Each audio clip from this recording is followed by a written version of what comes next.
Hi friends, this is Miss Holley-Hall. Today we're going to read the book I Am Amelia Earhart by Brad Meltzer. Let's read. I am Amelia Earhart. When I was little, people told me that girls should wear dresses and play with dolls. They said we shouldn't have unladylike adventures. I didn't agree.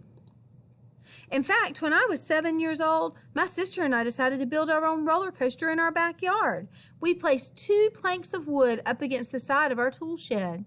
The cab was a wooden packing box with roller skate wheels attached to the bottom. We greased the wood with lard so we'd move super fast.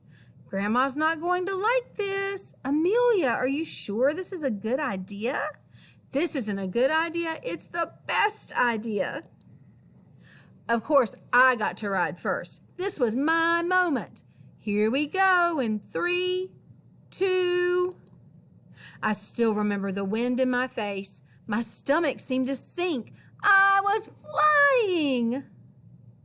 The crash was loud and noisy and messy. It certainly wasn't ladylike, but it was awesome. Amelia Earhart, take it apart this instant. That was awesome. It wasn't the last time I would fly. As I got older, I went to many air shows. But when I was 23 years old, but still a kid at heart, my dad took me to meet Frank Hawks, a man who would eventually set many of his own flight records. For $10, Hawks agreed to take me on my very first flight.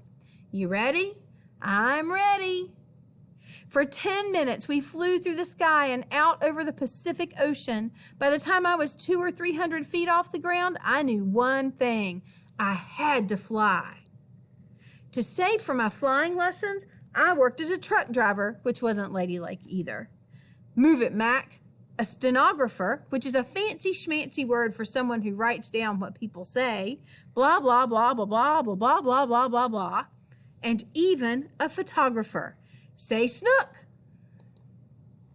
6 months after I learned to fly, I bought a bright yellow used biplane that I named Canary. Canary is a cool name for a plane, right? This is my instructor, a woman named Netta Snook. That's her real name. But here's my secret. I wasn't a natural. I wasn't the best pilot. I just worked harder than anyone else. That's enough flying for today. No, I can do better. One more flight. Most important, like that day on the roller coaster, I dared to do what so many said couldn't be done. A girl flying across the Atlantic? Amelia, are you sure this is a good idea? This isn't a good idea. It's the best idea. I became the first woman to fly across the Atlantic Ocean and then the first woman to fly by myself across the Atlantic. Back then, people took boats to get to Europe, sailing for weeks. Planes were still a new thing. In fact, on the day I took off, one magazine ran an article that said a woman would never be able to fly that far. But I did.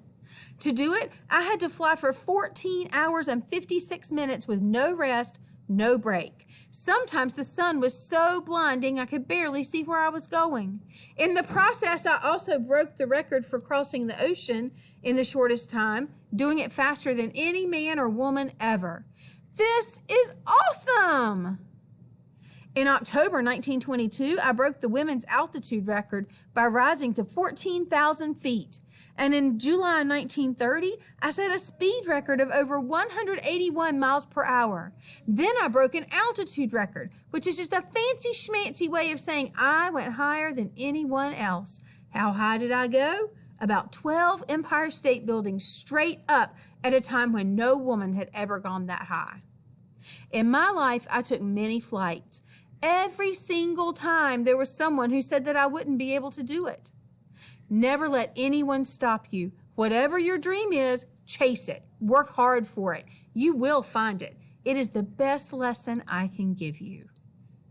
I am Amelia Earhart. I know no bounds, and I hope you'll remember that the greatest flight you'll ever take is the one no one has tried before. The end.